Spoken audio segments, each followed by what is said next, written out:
వరంగల్ జిల్లాలో ఇటీవల జరిగిన అనేక సంఘటనలు, జిల్లా వ్యాప్తంగా జరిగిన అనేక కార్యక్రమాలు, విశేషాలతో ఆకాశవాణి వరంగల్ జిల్లా ప్రతినిధి వీణావాణి అందిస్తున్న సమగ్ర సమాచార నివేదిక. హైదరాబాదుకు దీటుగా వరంగల్ను అభివృద్ధి చేస్తామని ముఖ్యమంత్రి రేవంత్ రెడ్డి పేర్కొన్నారు.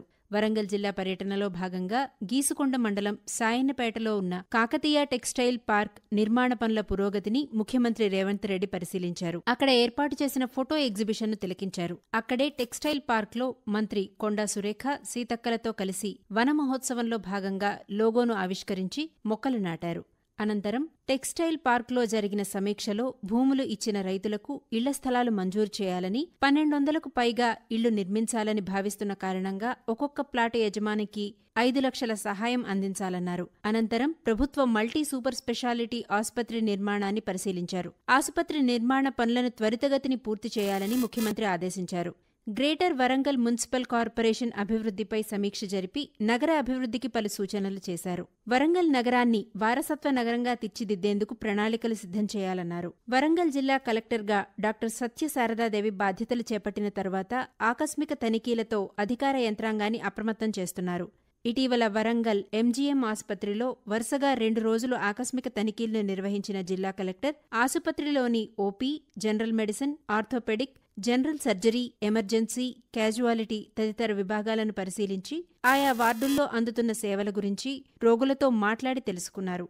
ఓపీ సేవల ఆన్లైన్ రిజిస్ట్రేషన్లను పరిశీలించి ఆసుపత్రిలో ఉన్న మౌలిక సదుపాయాలను తనిఖీ చేశారు. కలెక్టర్ ఆకస్మిక పర్యటన సమయంలో విధుల్లో లేని సిబ్బందికి కలెక్టర్ షోకాజ్ నోటీసులు జారీ చేశారు. జిల్లాలో ధరణి పెండింగ్ దరఖాస్తులను పరిష్కరించడంలో అధికార యంత్రాంగం నిమగ్నమై ఉన్నారు. జిల్లా వ్యాప్తంగా 3754 ధరణి సమస్యలపై దరఖాస్తులు రాగా పెండింగ్లో ఉన్న దరఖాస్తులను వెంటనే పరిష్కరించాలని కలెక్టర్ సూచించారు. జిల్లాలో క్షయ మహమ్మారిని నిర్మూలించడం కోసం రాష్ట్ర వైద్య ఆరోగ్య శాఖ ఆధ్వర్యంలో 18 ఏళ్లు పైబడిన వారికి బీసీజీ టీకా అందించే కార్యక్రమాన్ని చేపట్టడం జరిగింది. మొదటి విడతగా రాష్ట్రంలో ఎంపిక చేసిన జిల్లాల్లో వరంగల్ జిల్లా కూడా ఉంది. ఈ నేపథ్యంలో జిల్లా డీఎంహెచ్ఓ డాక్టర్ వెంకటరమణ ఆధ్వర్యంలో జిల్లా వ్యాప్తంగా వైద్యాధికారులకు శిక్షణ కార్యక్రమాన్ని నిర్వహించారు. మరోవైపు ఇంటింటి సర్వే కార్యక్రమాన్ని నిర్వహించి రోగ నిరోధక శక్తి తక్కువగా ఉన్న వారిపై ప్రధానంగా దృష్టి సారిస్తున్నారు. రైతు భరోసా అమలుపై జిల్లా వ్యాప్తంగా రైతుల నుంచి అభిప్రాయ సేకరణ జరుగుతోంది. ఈ కార్యక్రమంలో వరంగల్ జిల్లా పర్వతగిరి మండలంలోని కల్లెడ ప్రాథమిక వ్యవసాయ సహకార సంఘం ఆధ్వర్యంలో, గీసుకొండ మండలం కొనాయి మాకులలోని రైతు వేదికలో, సంగెం మండలం కాపుల కనపర్తిలోని రైతు సహకార సంఘం కార్యాలయంలోనూ రైతు భరోసా పథకం అమలుకు రైతుల నుండి జిల్లా సహకార అధికారి బి సంజీవరెడ్డి సలహాలు, సూచనలు స్వీకరించారు. భూమిలోని పోషకాలను తెలుసుకుని దానికి అనుగుణంగా పంటల సాగు చేపట్టేలా రైతులను సమాయత్తం చేసేందుకు కేంద్ర ప్రభుత్వం ఇచ్చిన ఆదేశాల మేరకు జిల్లా వ్యవసాయ శాఖ అధికారులు మట్టి నమూనాలను సేకరించారు. రాష్ట్ర వ్యాప్తంగా అధిక మోతాదులో రసాయన ఎరువులు వాడిన మండలాలను ప్రతి జిల్లాకు ఒక్కొక్కటి చొప్పున పైలట్ ప్రాజెక్టు కోసం ఎంపిక చేసిన క్రమంలో జిల్లాలోని చెన్నారావుపేట మండలంలో మట్టి నమూనాల సేకరణ కొనసాగుతోంది. వరంగల్ జిల్లా పరిషత్లోని ఎంపీటీసీ, ఎంపీపీ పదవీకాలం ముగియడంతో జిల్లా పరిధిలోని 11 మండల పరిషత్లలో ప్రత్యేక అధికారుల పాలన మొదలైంది. ఇప్పటికే గ్రామ పంచాయతీల పరిధిలో ప్రత్యేక అధికారుల పరిపాలన కొనసాగుతోంది.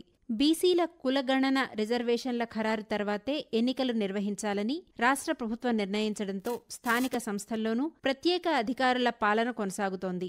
ఇక వరంగల్ జిల్లా పరిషత్ ప్రత్యేక అధికారిగా జిల్లా కలెక్టర్ డాక్టర్ సత్యశారద బాధ్యతలు స్వీకరించారు. అదేవిధంగా జిల్లాలో ప్రత్యేక అధికారులుగా వివిధ శాఖలకు చెందిన అధికారులకు మండలాల వారీగా అదనపు బాధ్యతలను అప్పగించారు.